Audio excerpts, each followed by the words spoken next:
Procurador-Geral da República reconhece a investigação do caso Rohaxolo Cleur também complexo.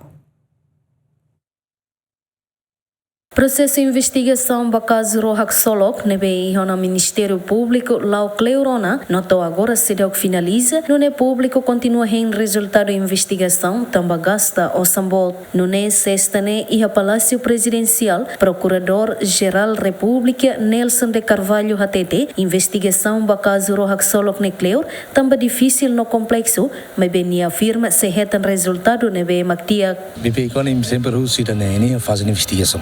Faz investigação. Só que o bem hira, mas que a hora falei hoje, e Facebook, mas é mabalo, mas até te falei de, naing ne makulia tene dia kata susar tebes, que sela sala ne, how de house da kulia botide de susar, mas bem complexidade. Complexidade não quer dizer que ela resolve lá. E telos ela resolve lá. E a fase por fase, cara. Mas bem how de kata investigação lá ela, nega. Da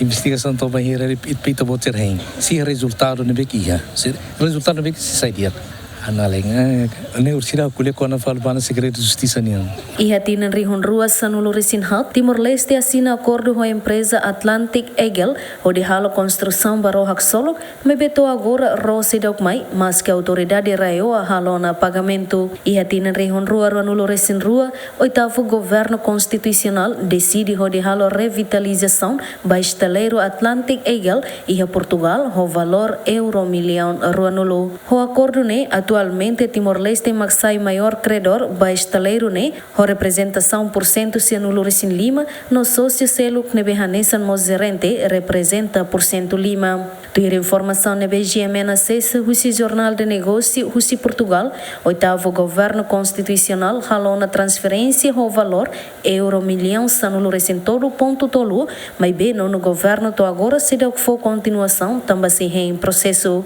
Equipa cobertura GMN.